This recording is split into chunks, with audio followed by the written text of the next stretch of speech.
Madam Mayor, I do have a comment, a question on report 3, but if Councillor Crombie is speaking on 2, she's on 3. Okay, yeah. So if I could go ahead on 3 then. Excuse me. 3 is the Metrolinx investment strategy, and attached to it, one of the things I have a concern with, I agree with staff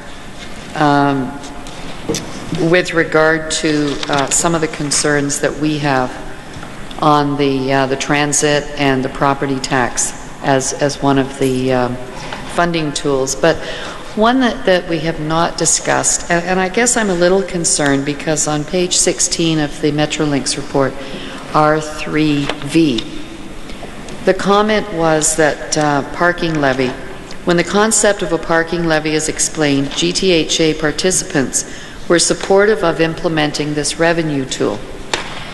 And I guess my concern there, and it goes on to say that they felt that the large shopping centres should be paying that, oh, look at all that space. If we charged per spot, then we can raise all this money. We have heard very strongly from our Board of Trade and from many of our businesses in the city of Mississauga, large corporations.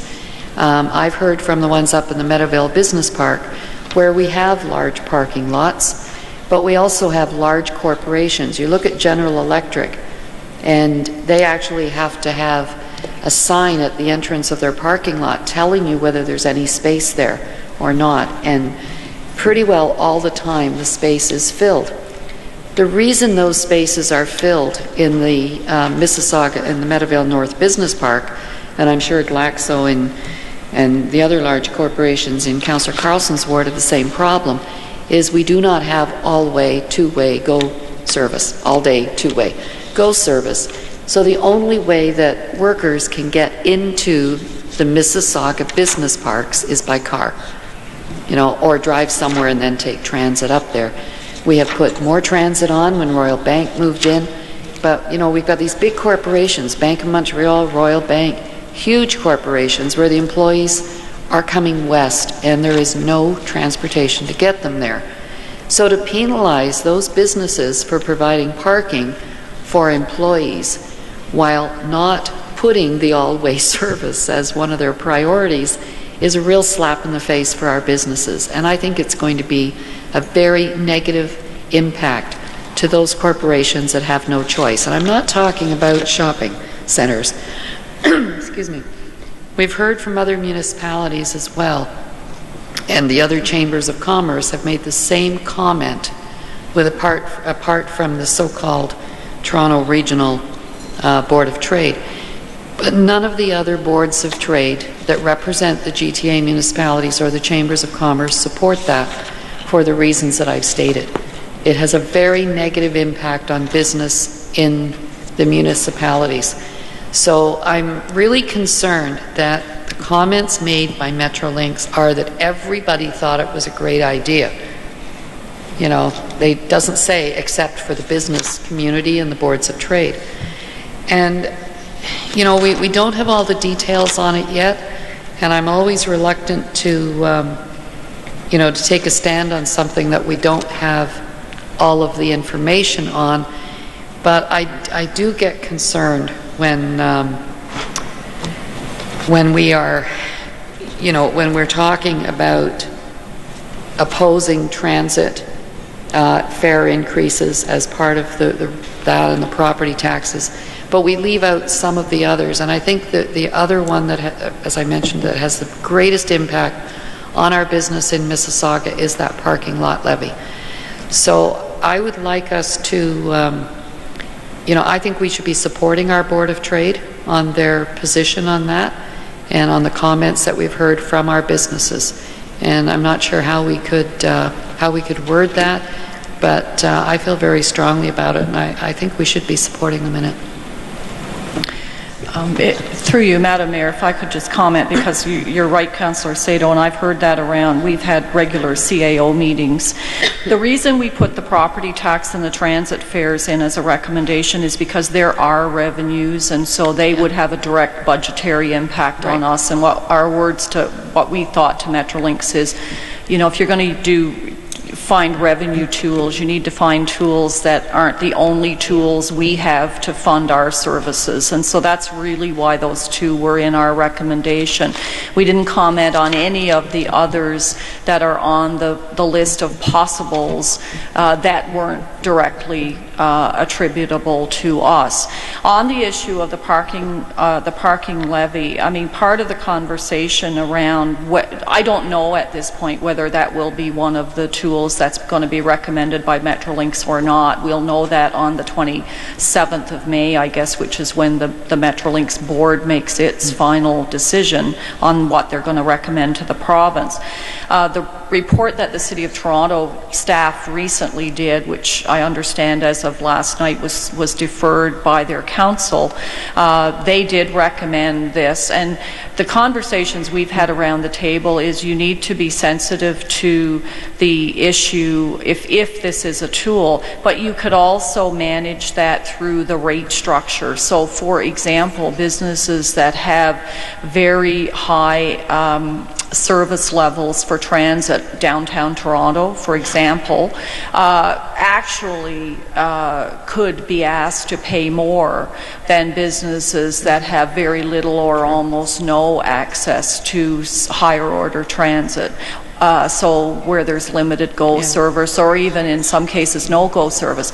And I think the challenge becomes, you know, when you look at the City of Toronto and you look at Scarborough and North York and Etobicoke, they have areas of their city that look a lot like areas of our city, quite frankly. So I think if you want to make or give a piece of advice to Metrolinx on that particular tool, you know, if you want to oppose it, that's one option. But if you want to say, if that's going to be recommended, the rate structure needs to be sensitive to the level of transit service that's available in the area that, or to the business that's being impacted. So those are really two options. Or, you know, the third option is, as we've chosen to suggest to you on the rest, that we just wait and see, because if it's not one of the tools ultimately that's recommended, then, you know, it's obviously not going to be an issue. So I guess that's really the three possibilities you have in front of you if you want to deal and those with are great it. suggestions. Thank you, Janice. I think what we need to really do is work with the Board of Trade and come up with a consolidated position with our Board of Trade. And I mean, we've heard from them verbally. They have not put anything formally yet. I guess I just want to be assured that when the you know, that comment by Metrolinx really concerned me when I was reading the report. And, you know, reading this report as well, you know, the comments from the Peel region, I mean, I was at the meeting at Erin Meadows Community Centre. I heard what and Councillor Fonseca was, and there's so much that was said that is not in here. I mean, it sounds as if everyone there was smiling and saying, nodding their heads and saying yes. And all the other municipalities were saying, we want all-day GO service, but Peel didn't. Well, that was probably one of the top items that every single table was talking about at the Peel. So I guess you pick and choose what you put in your report from what people said. But, you know, we certainly heard it loud and clear what some of the concerns were. But I think, as I said, as long as we are going to have an opportunity when Metrolinx releases their report, that we will have an opportunity to comment directly to the province, and, you know, that we're working with the Board of Trade so that what we present to the province, I agree with the recommendations today, because those are a given. We need to say that. And that we then go forward and support our businesses, and perhaps, as you say, if it is recommended, looking at that as an alternative, because there's no way that our businesses here in Mississauga, our corporation, should be penalized, and it is being penalized, to fund improvements that are going into downtown Toronto. You know, we heard this with the Union Station when we had the Greater Toronto Services Board, and we were dealing, Hazel, you remember, we were dealing with the repairs to Union Station under the GO budget, because GO was given to us to handle, and going through the GO budget, and all we heard was, well, Toronto should not have to pay for any improvements to Union Station because we get no benefit from it, that it should all be funded from the outside, because you're the people who come in and use it, not even recognizing that, you know, the workers that go into downtown Toronto are supporting their economy all the time. So, you know, that attitude was very strong back then, and we just have to be very careful that we're not funding all of the infrastructure for another municipality at our expense here in the city. Thank you. Yeah, I think this report, as I understand it, is to let the province know right up yeah, those that two we don't want it on our property And I agree with tax and that. transit, Yeah. because that's entering our jurisdiction in a major Yes. way. In regard to the parking lot, I get a lot of complaints about toll roads. People don't want toll roads. They love to drive 407, but they don't like toll roads. Yeah. So I think all the other taxes that revenues that they suggested, I think needs an awful lot of more information before we can even comment on it. There's one thing Councillor Crombie, you go ahead. I have a comment on it. Sure. I want to comment on Report 3 as well. And even though I have moved the report, I'm tempted to say I don't even think it goes far enough. Where I agree is that we need a suite of tools, that they should be dedicated, long-term, and predictable. But I wholeheartedly concur with Councillor Sato that this is the inherent tension between the 905 and the 416, where we have vast area of asphalt that suddenly we will find ourselves taxed, and we see, you know, our malls are objecting, not only our employers. I had an opportunity to participate in the Mississauga Board of Trade Roundtable, as well as Civic Action, as well as the Oakville Chambers, as well as a roundtable that I participated in downtown with John Tory.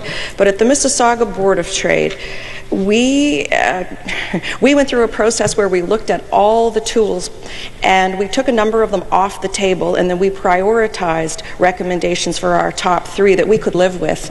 And if I may, the top 3 were first the fuel tax, but we wanted to ensure that it was dedicated, the RST, the regional sales tax, but they would make it province-wide, and thirdly, the HOT lane, not tolls on the highway, but just on that HOV lane. So if you wanted to ride that HOV lane and you're only one person in the car, that could be tolled. So those were the priorities given at MBOT. So I wonder if we want to go further. Now, what we did do was take a number of the tools, recommended tools, off the table that we felt were non-starters. Development charges, which funded our growth, employer payroll taxes, which we all felt would stifle small business. The fuel tax we agreed with, the HOT lane I already expressed. Highway tolls were taken off. The land capture value we thought was nebulous, and we thought that cities should use it to benefit and for growth. Let me come back to the parking space levy, which Councillor Sato's already spoken to. Property taxes off the table. Sales tax I've spoken to. Transit fare too onerous on the user. A lot of us felt that a great public transportation system was being built for the common good. Everyone would benefit, and we didn't want to overly tax the user. It shouldn't be a user-pay system, because many of our transit fares, well, we need them to pay for operating costs, but also they were some of the highest in North America. And finally, the vehicle kilometers traveled, VKT fees, we thought that was onerous as well, and cumbersome, and too far off in the future. But the parking space levy, when you look at, for instance, next door at Square One, I won't touch the employer parking lots, because Councillor Sato's already addressed that. I understand at Square One Shopping Mall, that could mean a levy of about $1 million a year, which from the math we've done is about $2 a square foot, when that'll be passed on directly to the consumer. So once again, look at the number of shopping malls and employer parking lots that exist in the 905 rather than in the 416. So I have a few more comments, but I think I'd like you to express whether we could go further with just the 2 recommendations you've made of, these are the 2 items we're taking off the table. Why don't we talk about prioritizing where we think Metrolinx, the direction Metrolinx should go? Why wait till the report comes out? Why don't we try to guide them where we'd like them to go? Well, maybe I should comment. If you may, I've got 3 more comments, but I want to hear back. I have to tell you that this is going to be a process second to none. there's going to be opposition to everything. Everything. There's opposition to sales tax. There's opposition to toll roads. Yep. I think what we have to wait for is what they're going to come up with, what the revenue source will be as a result of the different taxes. And we don't know that yet. I think, well, the report, I think, gives some idea of the revenue. So this report was to deal with our reaction to how it affects us as a city. I think we need far more information on all those others before we make any decisions. But there are some things in the report that is quite interesting, and that is integrating growth, land use, and transportation. Yep. We've never seen that. That, to me, is what has been needed for years and what has caused the gridlock, the lack of it. Land use and transportation plan. I've been arguing it for a while. I've been arguing it for a while for the downtown. Yeah. That's my fundamental point. Yeah. So that is it. So secondly, the one question that is I would like us to ask, and it bothers me, whatever revenue comes in, how is it going to be distributed? How is it going to be distributed? And how will it determine the projects that are going to move ahead? Right? And these are the things that we should raise in our saying we'd like the answers to this. Secondly, this is only for the Greater Toronto Area. Now, how will the province fund the needs of the rest of the province? I don't know. Think about it. Are they going to have infrastructure funding that they allocate to Ottawa, Windsor, London, and such? Thunder Bay, Sudbury. So there's another thing that they're going to have to answer as to how, because they're saying this is only going to apply to the GTHA. So I'm concerned about how they're going to distribute it within the Greater Toronto Area. I don't know how Hamilton got in there, but they're in. And secondly, how they're going to deal with the transit needs of the rest of the province. Because we could be at a great disadvantage. Raising the money here, I assume that all the money will remain here. Just like pooling. Yeah. Thank you. It's like pooling, which didn't work, never would work, and et cetera. So, Madam City Manager, how could you work those questions in to, because there's no point in raising those questions. In other words, it's questions we're asking, not comments on the tools. I think that has to come down the road. Well, Madam Mayor, I think Metrolinx is well aware of those questions because, quite frankly, everybody is asking them. And the dilemma becomes, at this point in time, they do not have answers for two reasons. One, that this issue hasn't been before their board, so they're guarded in terms of what they're able to share. And really, when you talk to them, they really say what's written in the report and not a whole lot more. So they are being very cautious. Secondly, ultimately, at the end of the day, Metrolinx will make recommendations, but the province decides, and so it is the province ultimately that has to answer those questions. So, you know, we can certainly reiterate those questions in some form of a resolution. However, I can tell you these questions are on the table at every meeting that I go to, so I think everybody is well aware that how the money is raised is one side of the coin, how the money is spent, allocated, and how the priorities are established is the other side of the coin, and we need answers to both. Certainly a principle that has come through in all of the material and all of the discussions that I have seen is residents, businesses, in whatever area is defined ultimately by the province to be part of this new revenue stream will only support the revenues if, and it's not everybody, but if they are dedicated to the infrastructure that will help solve the problem. And I think that's taken as a given. So if that's taken as a given, then you really are into the details of, well, then what does that look like?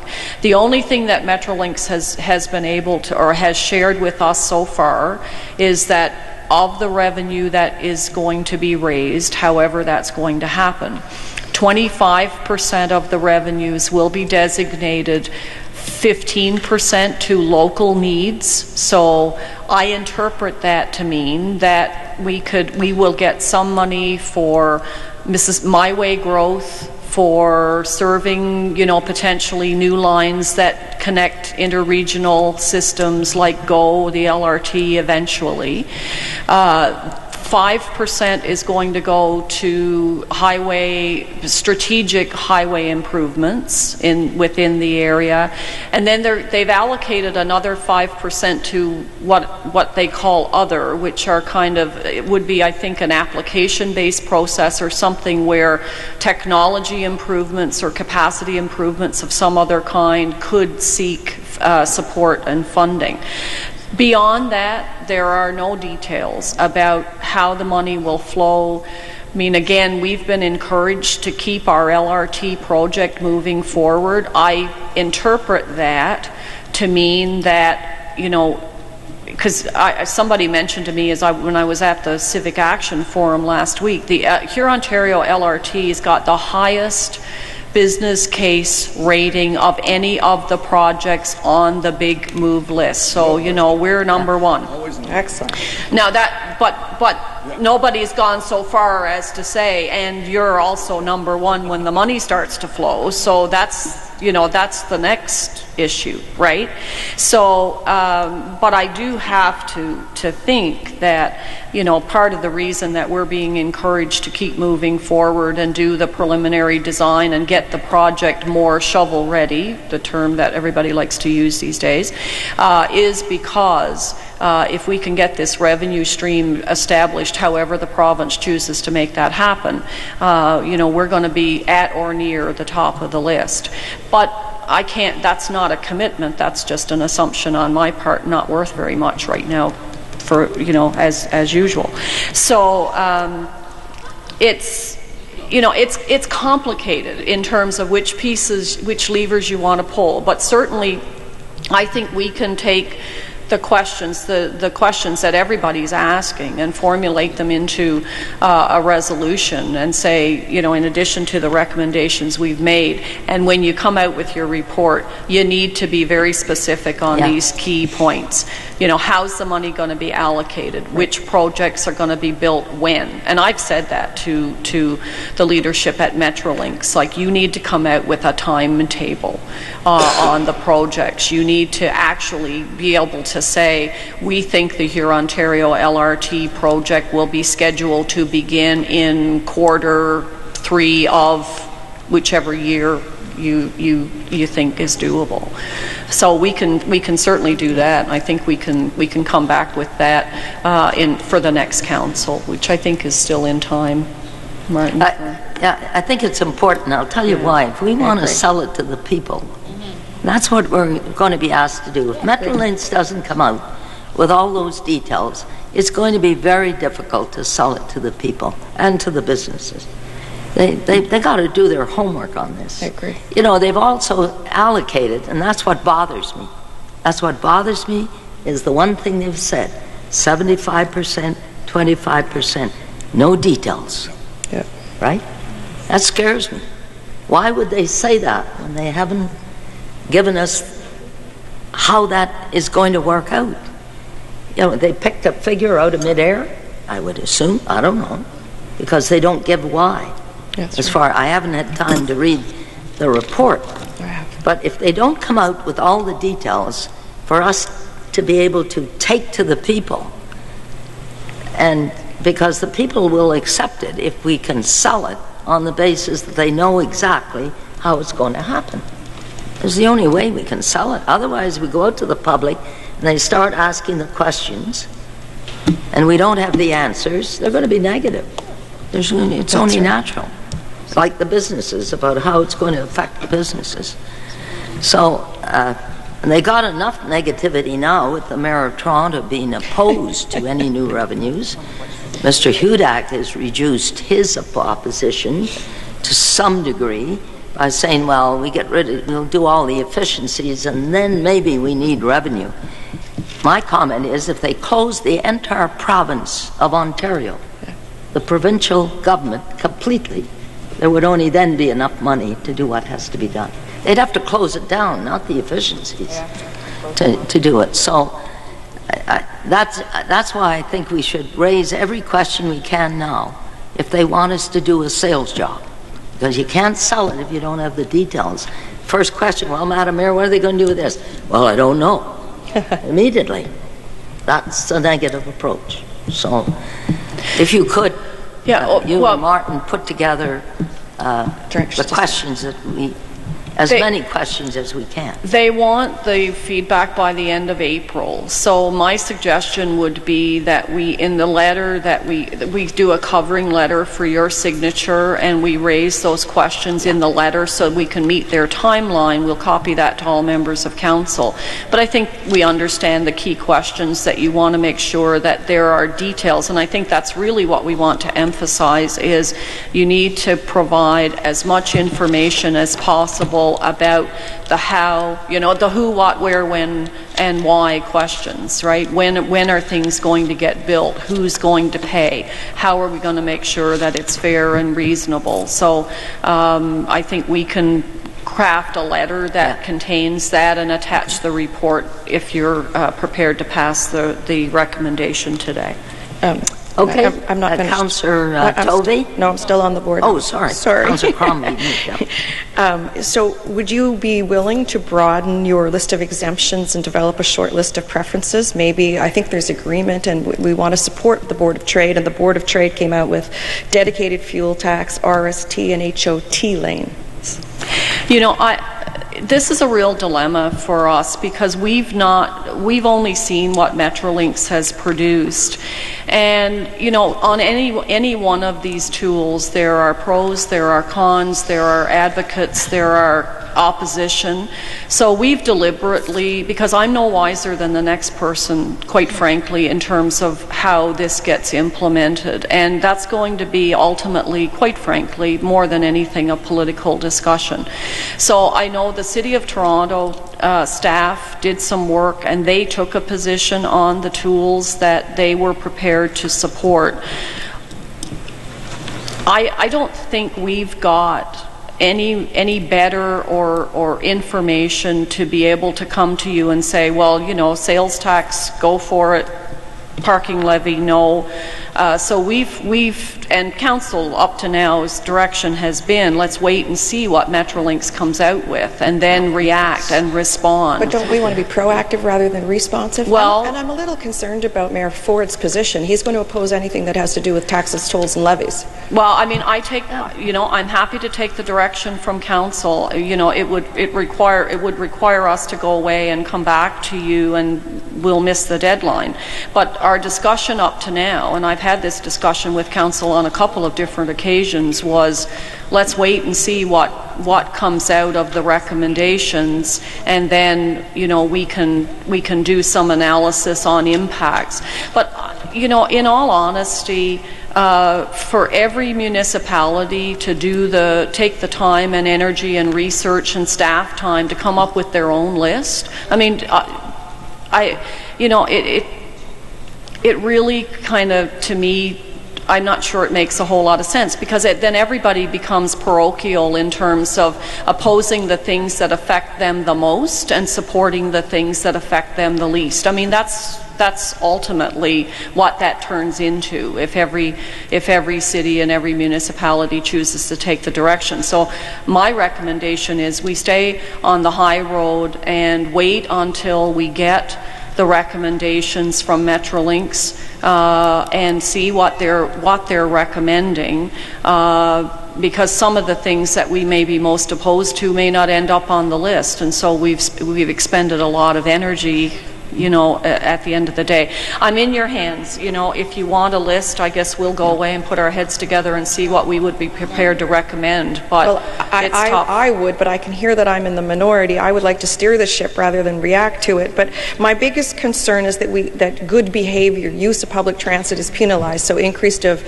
transit fees or even levies on GO parking lots. I wouldn't like to see that because I want to encourage people to use public transit. I did think it was very amusing, Madam Mayor, that Councillor Vaughan spoke up and chastised Mayor Ford and said, if you don't speak up for Toronto, that will leave Mayor Hazel McCallion to speak for the GTHA. He was very concerned that you would be the spokesperson on behalf of the region rather than City of Toronto. I found that amusing. But I don't know. Maybe you don't think we can get behind the recommendations of the Mississauga Board of Trade? Will they be sending their own letter to Metrolinx? We don't know. And you don't want to broaden the list of items we'd like exempted that are non-starters. What if they go to property taxes or development charges? We want to be on record as opposing those? I can tell. Well, we are on record as opposing those. Well, we will be for property tax. If Council passes the recommendations. I can tell you that, and this happened after we wrote the report, but I can tell you at the Civic Action Forum, in fact, Rob Pritchard closed the day, and he said they would not look to property taxes as a funding source. So, I mean, they are doing their own set of deliberations at the board behind closed doors in terms of what. So they've obviously reached their own conclusions. I think that would be one of the least palatable to get municipal support. So he made that statement at the end of the day, and I assume he did it deliberately and with, you know, the knowledge that was a conclusion that was coming forward in the final report. I am very reluctant to at this point try to put the stamp of approval or disapproval on any of the 9 that are remaining after we say stay out of our pocket. But you know, again, I'm in Council's hands. We've had this conversation, and you know, if you want us to try and go away and do that, we will. But it's not. I have a preference not to. Okay, I will defer to you. And the only caution I would express once again is that Enid Slack at Civic Action did raise parking levies. My position is, and being very involved in this process, it is completely premature for us to take any stand until we have all the facts. That's been a position of this council for years. We only made a mistake when we didn't have the facts. And I think on this issue we must have the details so that we can, and get the input from the people involved that the taxes will impact, because it'll be premature for us. Over the years, I have not followed Toronto on many issues, nor has this council followed Toronto on a lot of issues. If Joe Penichetti and his staff knows all the details of what he recommended, I would like him to share it with us. I don't think he has, because I don't know where he would get them, in other words. So let's do our homework on it. And consult with our businesses and our citizens. But it would be completely premature for us to do other than what this report does, and that says, how does it affect you as a city budget? Transit fares and what is the other one? Property taxes. Yeah, that's it. So let's be cautious. Will there be a second round of consultations once the recommendations are announced on May 27th, so that we can react then at that time? The Metrolinx recommendations will be to the province, and so I don't know. I'm not sure that the province has spelled out yet what their process is going to be. I mean, clearly the Premier has spoken publicly about her broad-based support for doing something, but again, the devil is in the details, and it's the details right now that we don't have. So one of the details we don't have is what's the process once you get the Metrolinx recommendations. Is the province going to feel that they want to do further public consultation, or are they simply going to rely on the public consultation that's already been done by Metrolinx? I mean, again, these are questions. But of course, at that point, we also have our own MPPs that we can engage with, you know, various provincial ministries. I mean, the mayor has a very good relationship with the premier on her own. And so I'm sure that, you know, what we are proposing, what we are planning to do as staff is we want to be in a position to bring you a report as soon as possible after the Metrolinx report lands. So it's the board is approving it on May 27th. So at that point, we're going to know exactly what they've said, what they've recommended. We're going to try and do as much, you know, upfront work in terms of bringing you a response to that as quickly as possible. You know, at that point, I guess once we see what the recommendations are, then we'll formulate at the staff level what we would like to recommend to you. But I can't give you the details. They just aren't available. Thank you. Councillor Toby. Yes, thank you very much, Madam Mayor. Yeah, I absolutely agree with Madam Mayor and the City Manager. We don't have the details because Metrolinx doesn't have the details. So at this time it would be completely premature, and I think once we do get the details, we'll be in a better position to actually consult with our residents and our citizens and find out what they seem to like. I just wanted to briefly touch on a couple of them that I think, you know, do impact us. The land value capture is a tool that we may want to use ourselves, so I'm not too crazy about that. The parking space levy, we need to get in the parking business, so a parking space levy is really taking, you know, money out of our own coffers. And the 1% annual sales tax would amount to about $500 a year to your average family. So I think that's a bit onerous. I just wanted to talk about two tools that were not included, and I still can't quite figure out why, because you know, this sector is the sector that is going to probably benefit the absolute most from less gridlock, which is a corporate income tax. So I don't know why they took that off the table. I would personally, I'd like to know how much what their thoughts were on that, and how much that could potentially generate, and maybe request that they have another look at that, because I mean, they're going to get their goods around the GTA faster. They're going to get their employees around the GTA faster. That's going to save the corporations a lot of money, and their corporate income tax levels have been going down. And if you look at the returns for things like RBC, and I mean, they're making record profits. So I think we all have to share in this. I don't really agree with the employer tax, because at the end of the day, that might just make wages a lot cheaper for, you know, that may actually reduce wages for normal people. They put on an employee tax, and then the next time it comes to a raise bump, the employer says, "Oh no, but I have to pay all this extra corporate tax." So you know, I'm going to have to, you know, keep your wages lower. So I don't think I can agree with that either. But I'm really looking forward to the details. And as far as the extra service goes, I mean, I sat on the electrification committee with Go Transit for 2.5 years, and they can't really do a heck of a lot, because until Union Station is finished, it's basically at 100% capacity. And I'm sure quite a few of you have been down to see the kind of work they're doing there. It's incredibly complicated, because they're actually putting a complete other level of platforms underneath Union Station. And Ron will appreciate that. This means they have to extend all the basement walls down. It's a massive underpinning job. You know, once they get that in place, then I think we're going to start seeing things move forward a lot faster. But they certainly have to get some capacity at Union Station before we see any really major improvements to the GO system. Thank you. Councillor Dale. Sorry. Well, thank you, Madam Mayor.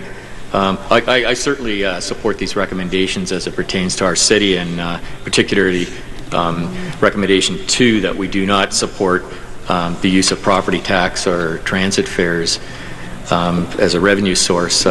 It's interesting that much of the problem that's created with respect to transit is because of provincial legislation, and yet we're asked to solve their problem. And case in point is the fact that you know, Mississauga has been identified as a major urban centre, and we've been in complete compliance with respect to the Places to Grow Act, particularly as it relates to our downtown, and to then have the audacity to ask us to help pay for that when they've created the situation that we're in. I just cannot accept. It certainly should not be placed on the backs of the taxpayer of Mississauga to solve the provincial problems that they've created.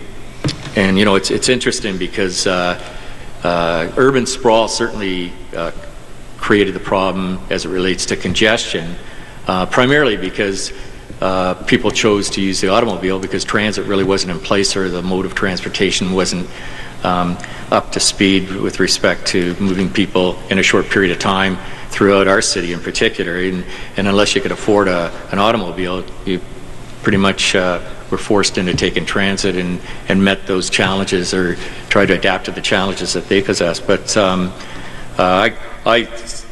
really, we're at the stage now where our own policies within the Downtown 21 plan that we've put in place, particularly with respect to residential development, was that there's one parking space per unit for all the new condominiums that have been built or continue to be built within our city centre. And part of that reason was, and the rationale was, so that people would take transit. And we've designed the whole Downtown 21 plan to also encourage office commercial to come into our city centre. And in order to do that, we need a higher order of transportation, and that being what's on the books now is the LRT. So the success of our downtown is all incumbent upon a higher order of transportation, and the most affordable to date would be an LRT. Sure, I'd love to see subway, and I think most of the residents of Mississauga would love to see a subway come into our city, but the cost to do it is so prohibitive. We're challenged to try to come up with the solutions with respect to just an LRT, but it's, this has been a provincial problem. We've complied to the letter of the law as it pertains to the being an urban centre and complying with the legislation as it relates to the Places to Grow Act. And on top of that, all the policies that have been put in place through legislation by the province with respect to intensification, not only in our downtown, but also throughout our whole city. So, it's time they came to the table. They should have had a solution when they've not only put this pressure on our city, but many of the cities within the GTA itself. So I'm in agreement, Madam Mayor, with respect to the recommendations that are before us and for the reasons that they're here. But I'll look forward to certainly see what kind of recommendations come out of Metrolinx. And I can't wait to see the check come from the province. Councillor Unica. Thank you, Madam Mayor. I'm going to try and be brief, and believe me sincerely when I tell you I was really hoping not to speak, but given all the comments that have been made, the thought that comes to mind, and I'll ask for your forgiveness in advance, is when I hear all of this and all that the province has before them is this little anecdote. When you're the natural beauty in the room, why do you want to cover yourself with the most makeup?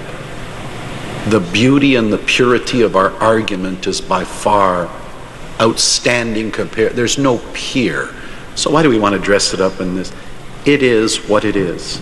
Our planning argument, our transportation argument, what we're doing in following provincial policies, we are the poster child for it. Janice, you just said so. But we know that. We don't need anybody. It was a couple of weeks ago at Metrolinx held their roundtable in Cooksville, and I was happy to attend at the Cooksville Library. It was also sponsored by one of the local cultural groups. And I got to introduce the subject, and I spoke, and I go, I just want one person to listen to me, the Metrolinx person. And when I'm done, just say yes or no. And I speak, that we have always heard me speak to the issue about the density, the transportation, our secondary plans, official plans align, the Hydro 10 corridor, GO train station in Port Credit, all the way up to Brampton. All of the intensification, to give you an idea, notwithstanding that my ward is already 88,000, then you have to add Councillor Dale's, I'm adding 14,000 units on the books as we speak. The Rogers land, the Carava lands, the new project just come in on Elm. That's not Highway 5 and 10. When I'm done, it's Barrie, Ontario. That's just my ward. Those are the real, and I thank Councillor Crombie for the analysis about budgets and printing, and then you get a sort of a magnitude of what we're dealing with. By the way, I come back to it because it's the most important thing we've been told in all the years that I've been here. When the Planning Commissioner is a one-off, one evening at planning, said, just to give you an idea of the growth, Toronto, biggest city in Canada, Montreal, second biggest city, by 2031, 2035, we will have absorbed Montreal. That's it. That's all you need to know. Don't know the percentages, don't know the numbers. That's the reality. So how do you want to deal with it? And all of this conversation, I'm starting to get fed up with it, because we don't need brilliance anymore. It hasn't gotten us anywhere. We need courage and conviction. So the how and the what, that's got to be predetermined. We know that we need it. It's kind of embarrassing when we had the presentation on the LRT, and you look at all of the other places that have LRTs, Montpellier, Lyon, Nice, etc. You want the real kick in the head. A lot of it was built by Bombardier, a Canadian company, and we can't do it. It's embarrassing. So the time has come to say, it is what it is. The purity of the argument speaks for itself. One of my phrases that some of you heard me say is, politics and golf, the only sports in the world where you can get ahead and fall behind by just standing still. That's a Nandoism, by the way. And what's my point? Just standing still and doing our homework. Look at the mess that is in Toronto. That if they walked in with a $10 billion check today, and the Metrolinx gentleman agreed with me, they wouldn't know what to do. Is it Scarborough? Is it above ground? Is it? We don't know. We're not saying that in Mississauga. We're saying Highway 10. We're saying here's all the density that dovetail. Here are all the plans. Here's our downtown core. Why do you want to muck it up with anything other than what it is? The most important, I could go on a long time. The most important thing we've heard on the discussion, and I agree with the mayor entirely, is let's keep doing our homework. Let's keep engineering this thing. Let's keep going to our public meetings so that when the time comes, and it'll be, by the way, 60 days before the next election where they've got to give out goodies. It'll be a photo op. That's when it's going to happen. You've all been around long enough to know that, right? So at the photo op, Hazel and me and all the ready to go. Here's the approved plan. Oh no, nobody. There's no people here, angry people with posters. Haven't had it yet. They haven't stormed City Hall. Oh my goodness, no. We've dealt with all over the last 10 years, by the way. We didn't do it overnight. So we're ready to go. We're job ready. It's engineered. It's been through the EA, and we're going to get a premier elected or re-elected or what have you. And you want to compare us to all the other battles you've got to fight everywhere else. So I think we stay the course, Madam Mayor, just as you've described. Let's get this thing engineered, designed, get all of the community, continue to be on side, build it where it's appropriate, because that's where it is. Then the arguments will speak for themselves.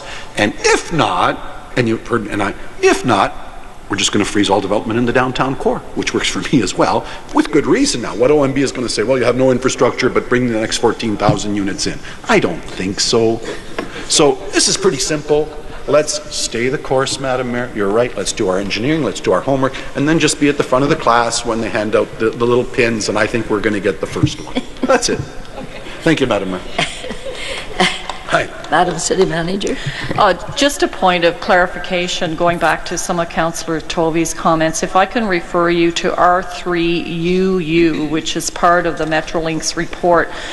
The original 25 tools that they identified, actually corporate income tax and personal income tax were both on the list. So if you'll remember, I sent you a big 200-page link, or a link to a humongous 200-page report, and then in my email I said don't print it.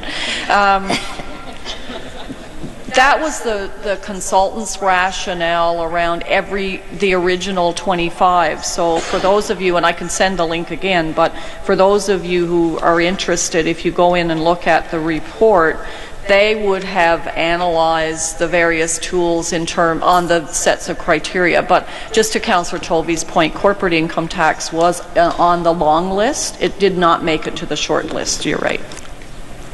Okay. All in favor of the three reports? Carry. And we'll move on then to committee reports. Planning and Development Committee report.